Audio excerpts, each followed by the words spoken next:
They said his eyes were cursed, glowing blue like a storm trapped inside a child. They banned him from school photos, threw rocks through his window, drove him out of the only home he knew. But 10 years later, he returned. Not as a boy, but as a world-famous artist, with the power to bring his entire village to its knees with just a single painting. This is more than a story. This is a revelation, and it starts right now. The village of Ikena, nestled in the hills of southeastern Nigeria, was a place where tradition clung to every wall and custom shaped every breath. Life followed the rhythm of the earth, planting, rain, harvest, and prayer. But one humid night in July, the cycle was interrupted. Rain hammered down like 1,000 fists on the tin roofs, and lightning forked across the sky as a baby entered the world in silence. Not a cry, just a slow, curious blink. His name was Obinna, but that wasn't what made the villagers whisper. It was his eyes. They were a bright silver, almost translucent, like moonlight had poured into them. Even in the dim, flickering light of the lantern, they glimmered unnaturally. The midwife recoiled when she saw them. She murmured a hurried prayer and refused to hold him. His mother, Kioma, didn't flinch. She pressed the child to her chest and whispered, "Your name means father's heart. You are not a curse. You are a promise." But the village didn't see a promise. They saw a warning. By the time Obinna was 3, rumors already circled like hawks. He doesn't blink like other children. He watches too closely. Animals avoid him. Some said the lightning had entered him the night he was born, and now it lived in his eyes. When he entered primary school, it only got worse. Children shied away from him during recess. Teachers found excuses not to call on him. One afternoon, a child pointed at Obinna during a group recitation and shouted, "He's not normal. His eyes are like ghosts." The whole class laughed.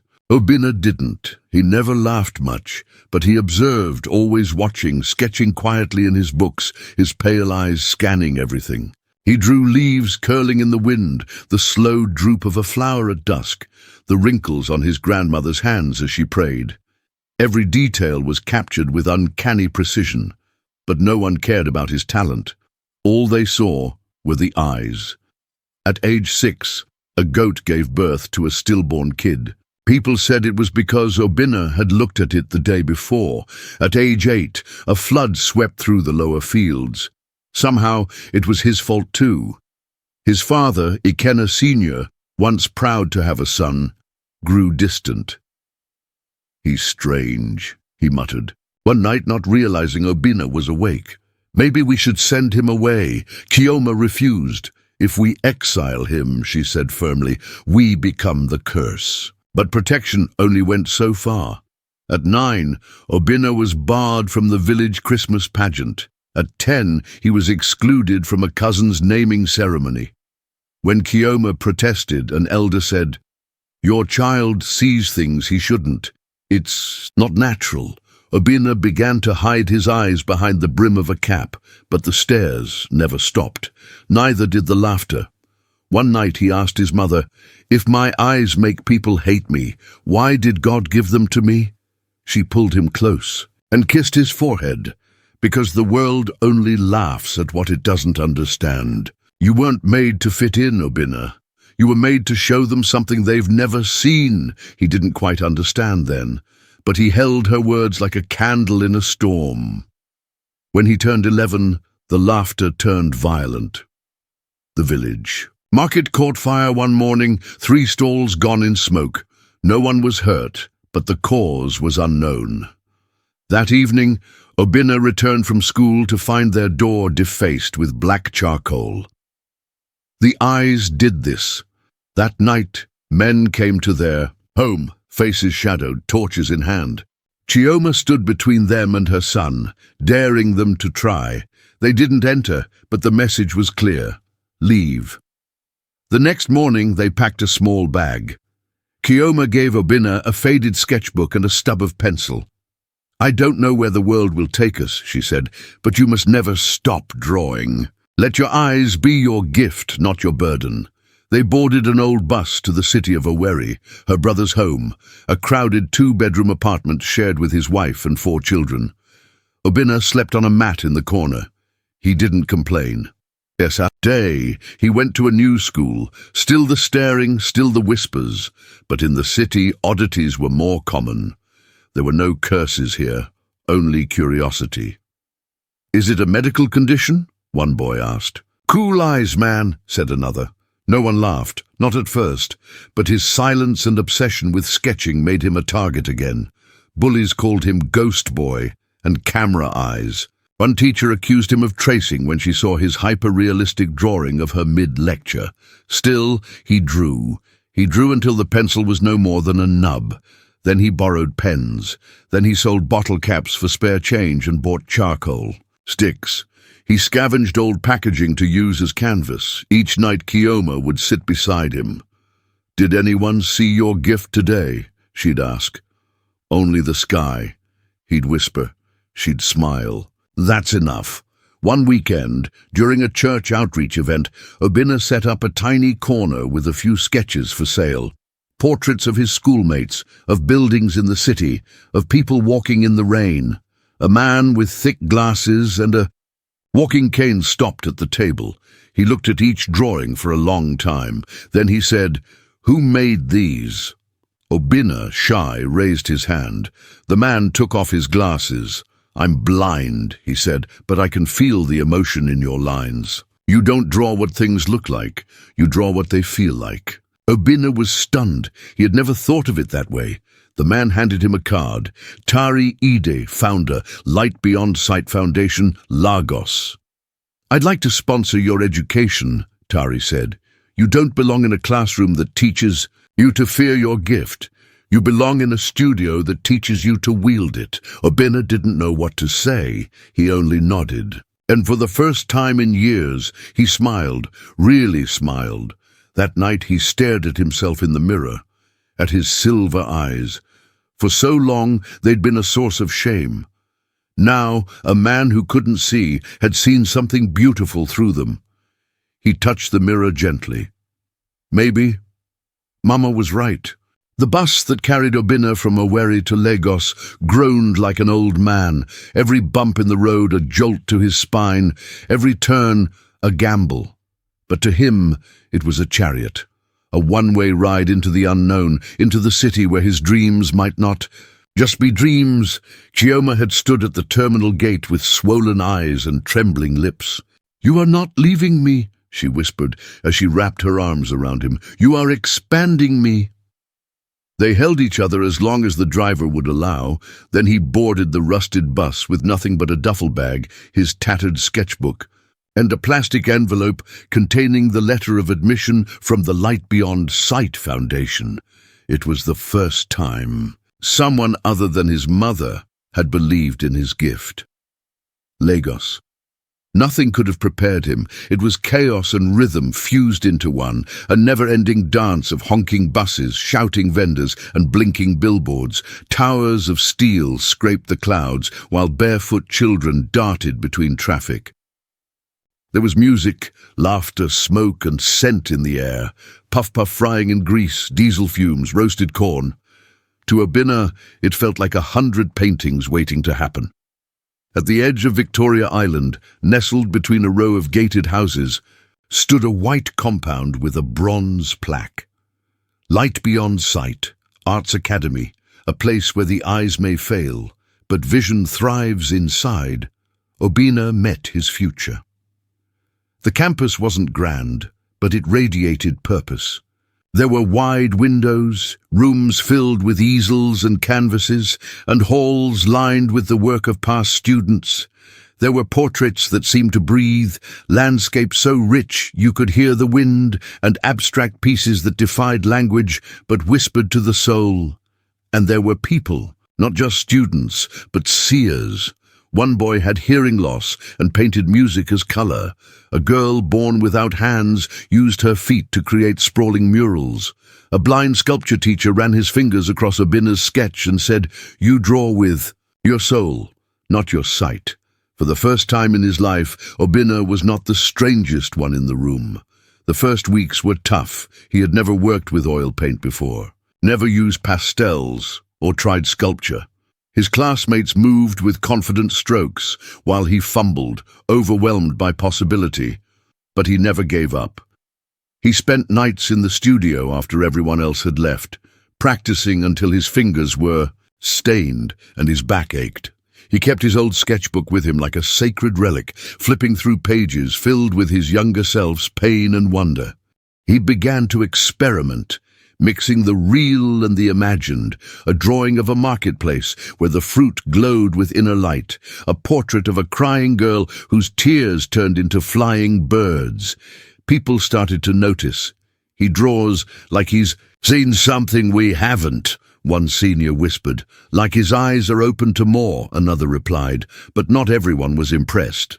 Chuka, a top student and award-winning painter, mocked Obinna's style. Silver Eyes thinks he's some kind of prophet, he scoffed one afternoon. This isn't magic, it's art. You can't fake vision. Obinna said nothing, but he remembered every sneer, every laugh. Weeks later, their class was given a major assignment, the inner self. They were to paint a single image that represented who they truly were, beyond surface, beyond masks. Obinna stared at his blank canvas for 3 days. He sketched, erased, restarted, again, and then one night he saw it.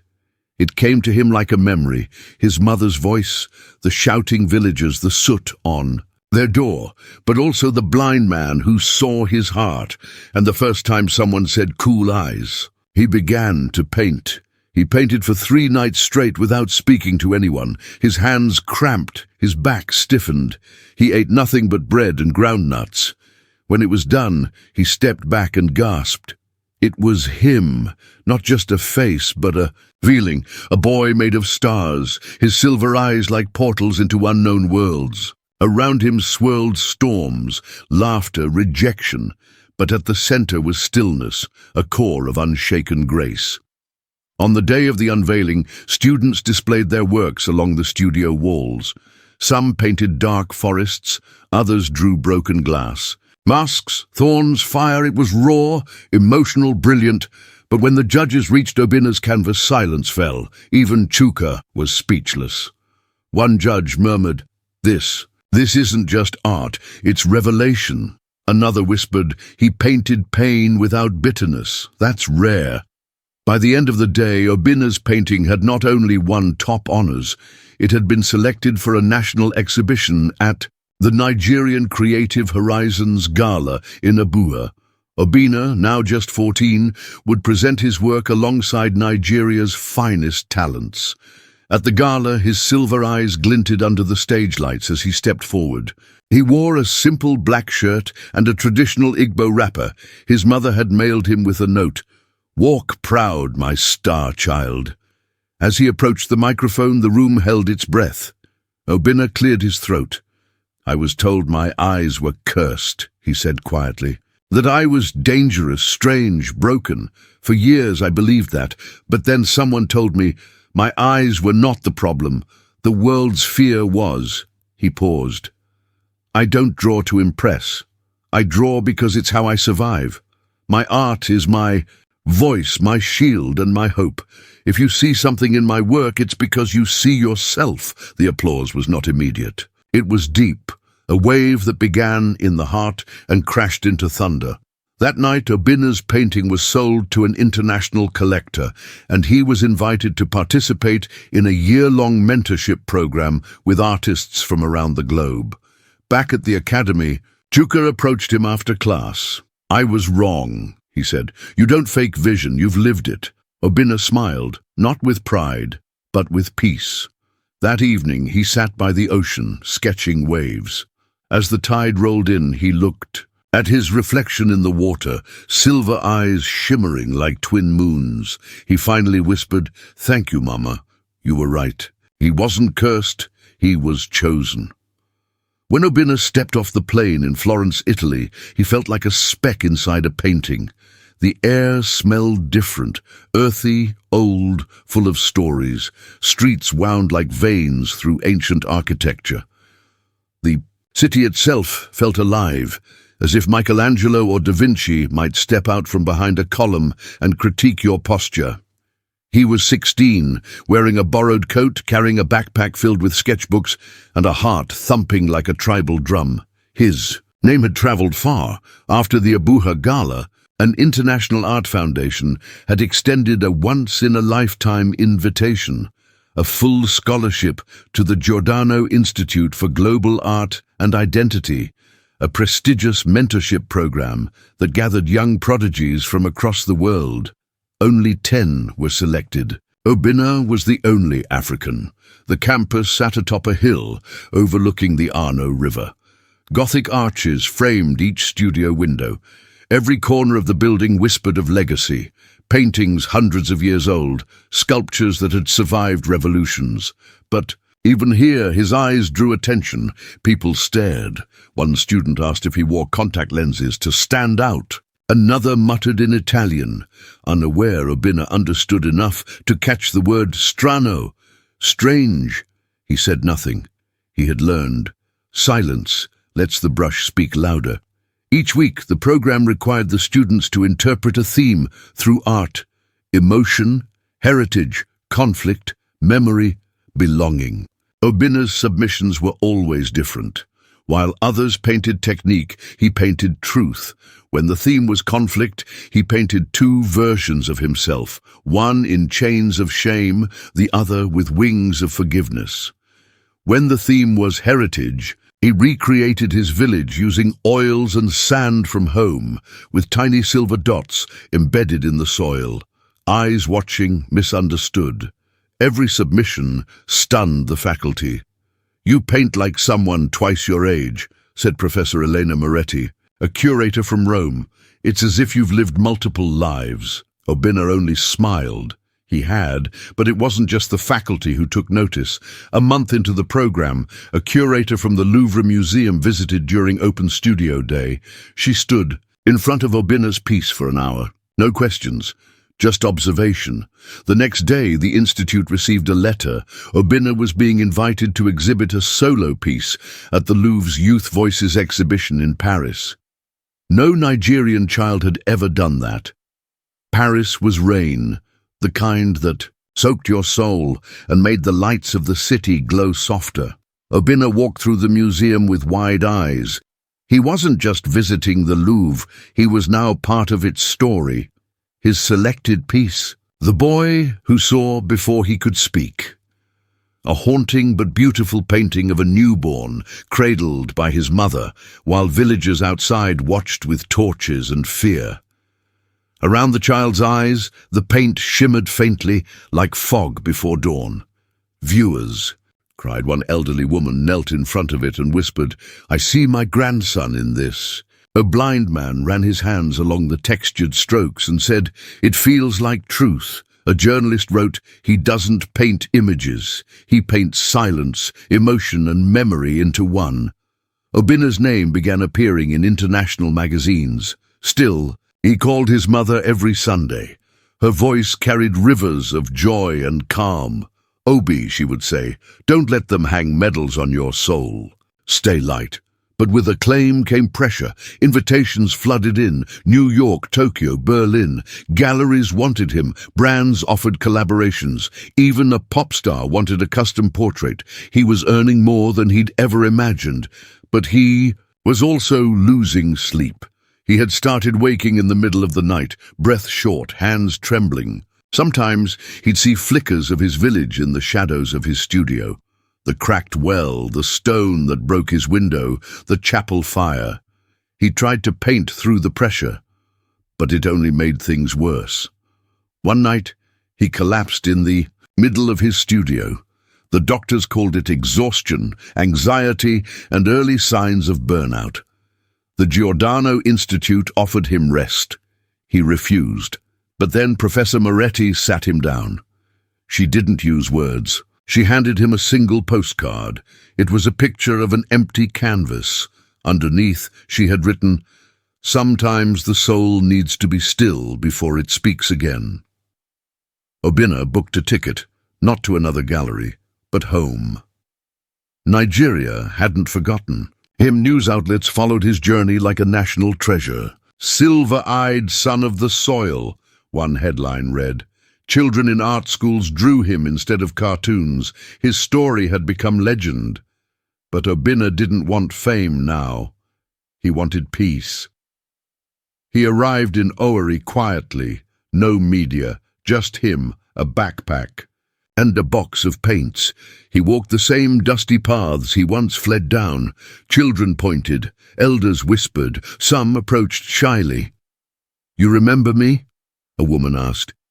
"I once said you were cursed. I was wrong. We were all wrong." He nodded. "I remember, and I forgive." At the village chapel, he sat on the steps and stared at the rebuilt mural of the woman holding the glowing-eyed child. It felt surreal, to be both the subject of art and its creator. That night, Obinna held a free class at the community center. Word spread like wildfire. Over 50 children showed up, some with drawing books, others with chalk and scraps of paper. He noticed a boy in the back with mismatched eyes, one brown, one pale. Bullies had drawn a line around him in the dirt. Obinna smiled. "Come," he said. He pulled the boy forward, handed him a paintbrush, and said, "Your difference is not danger, it is design." The boy painted for hours. His name was Uche, and in his strokes Obinna saw a mirror of himself, 10 years younger, still raw, still tender, but filled with fire.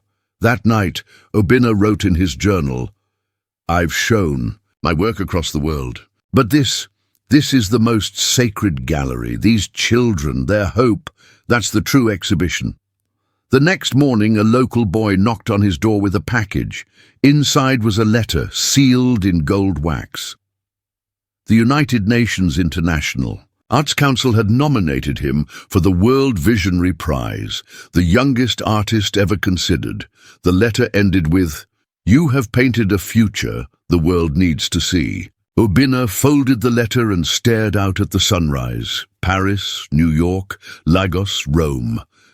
None of them mattered more than this moment, where barefoot children now painted murals on the chapel wall, laughing, fearless, unashamed. The rains came early that year. The ground in Umuahia glistened with dew, and the village breathed with a freshness Obinna hadn't felt in years. It had been 2 months since he returned home, a quiet, intentional retreat after years of noise. On were the flashing cameras, press interviews, and velvet gallery halls. Here, in the stillness of his childhood soil, he rediscovered the most profound truth. To be seen, truly seen, is the rarest kind of love. Word had spread fast about his return, not just within the village, but throughout Nigeria. School children in Lagos wrote essays about him. University students debated the symbolism in his work. A documentary crew from South Africa requested an interview.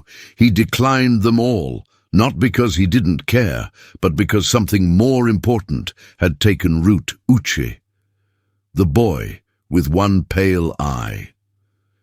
Obinna saw it immediately. The same fear of mirrors, the same way Uche hunched his shoulders as if apologizing for taking up space. He had noticed Uche hanging back during the community art sessions. While other children shouted over colors and squabbled over brushes, Uche sat quietly, drawing tiny things, a frog hiding under a leaf, an old man crying alone under a tree, the shape of the moon behind clouds. Each one had a softness, a sadness. One afternoon, Obinna sat beside him and asked, "Why don't you draw bigger things?" Uche looked up. "I think small things feel more." That answer stunned him. He didn't say anything. He just placed a blank canvas in front of Uche and said, "Then show the world how much they feel." Weeks passed. The workshop grew. Obinna renamed it the Eye Project, a space for children who felt invisible to finally be seen. He taught them how to hold a brush, but also how to hold space for themselves, for their voice, for their difference. Children with speech delays, autism, or vitiligo found a refuge there. Some just came to watch, others brought their siblings. A few showed up every day with no shoes, but glowing eyes full of questions. Obina never asked why, he just handed them color. But not everyone was pleased. Some elders grumbled. "You spoil them with attention," one muttered. "We never had such luxury growing up." Others whispered behind him at the market, "This art thing, what good does it bring? No math, no future." Obina smiled gently. He knew their fear. He had been their fear, but still doubt tried to creep in, like it always did, until the envelope came. It was a cloudy Tuesday when he found it tucked beneath his door. No stamp, no name, just one word written in block letters across the front. See, inside was a photograph of his old school, the one that once banned him from group pictures. Below it, a typed letter. "We were wrong. Not just about your eyes, but about your soul. Your courage has opened our eyes. Would you return just once to speak to our students? There is a new generation waiting, and they must see you." He stared at it for a long time. Then he picked up the phone. The assembly hall had changed. It was brighter, freshly painted, with murals of African leaders and artists on the walls. Obina walked in with Uche beside him. Gasps rippled across the room. Some recognized him. Others only knew the myth. The boy with the sky in his eyes, the artist who made the world cry, the painter who spoke truth without words. He didn't wear sunglasses this time. He wanted them to see. He stood on the stage, silence heavy. Then he began, not with words, but with an easel. One brush stroke at a time, he painted a pair of eyes. Not his, theirs. Eyes wide with wonder, rimmed with color, and lit with curiosity. Each student watched themselves emerge in the painting, child by child, a collective portrait of innocence, strength, and possibility. Then he finally spoke. "When I was your age, they said I shouldn't be here. They said I saw too much, that I was too strange to belong. But I'm here to tell you this. What makes you different is not what makes you wrong. It's what makes you powerful." He looked at the teachers. "And to those who teach, please don't teach fear, teach vision." The applause was slow at first, uncertain. Then it rose like thunder. Even the headmaster had tears in his eyes. After the event, a girl in a wheelchair rolled up to him. She handed him a note. It read, "Your eyes showed me my heart. Thank you." He blinked away tears. In the following days, something shifted. More villages requested workshops. Journalists wrote about Nigeria's silent revolution through art. The Ministry of Culture reached out to propose a national initiative. Obina politely declined any proposal that sought to put him at the center. "This isn't about me," he told them. "It's about sight, about helping others find their way through color." Instead, he proposed something else, the Vision Caravan, a traveling art truck equipped with supplies, canvas, projectors, and a team of artists trained in healing-centered instruction. Every month, it would visit remote areas across Nigeria, bringing art therapy, storytelling, and safe spaces for children to express what words often failed to say. The first caravan rolled out of Owerri at sunrise. Painted across the side was a quote in bold blue strokes, "Don't fix children, free them to be seen." By the end of the first quarter, the Vision Caravan had reached 8 states. Children who had never touched a brush before painted their grief, their dreams, their joy. One boy in Kano painted the brother he lost in conflict. A girl in Jos painted herself flying above the clouds. The caravan became more than art. It became a mirror to the invisible. Late one evening, as the team cleaned up from a session, Uche sat beside Obina, his hands stained with paint. "Will the world ever stop laughing at people like us?" he asked. Obina paused. Then he answered, "They only laugh when they're afraid. But if we keep showing them who we are, they'll run out of reasons to fear." Uche nodded slowly, then added, "Maybe one day they'll paint too." Obinna smiled. Exactly. That night, Obinna stared at the stars, brush in hand. He began painting a new piece, one unlike any other he'd done before, not of himself, not of the past, but of tomorrow. A child standing tall in a storm, not shielding their eyes, but opening them wide, embracing every flash of lightning. The painting was called The First Time I Felt Seen. The day Obinna received the invitation to speak at the United Nations, he was barefoot in a village square, helping a boy with cerebral palsy, mix shades of yellow. The boy's fingers trembled with each stroke, but his smile was steady, calm, joyful. The invitation was printed on cream-colored stationery, embossed with gold lettering. It was formal, prestigious, and yet small. Compared to this boy's joy, it felt like a whisper. Obinna held it in his paint-stained hands for a while, then smiled. "Let's add more gold," he told the boy, handing him a fresh brush. 2 months later, he stood before an audience of world leaders, ambassadors, scholars, and artists in New York City. A single spotlight cast a warm halo on his face as his voice echoed through the chamber. He wore a traditional Agbada robe, dyed in the colors of his village, earth, sky, and fire. No glasses this time. He wanted the world to see his eyes, not as a warning, but as a mirror. He looked directly into the sea of suits and languages and said, "You once built borders to separate us. I paint windows to connect us. I was once cast out because of how I saw the world. Now I stand here because of it." He paused, letting the silence settle like ash. "What makes you different," he said softly, "is not a problem to be solved.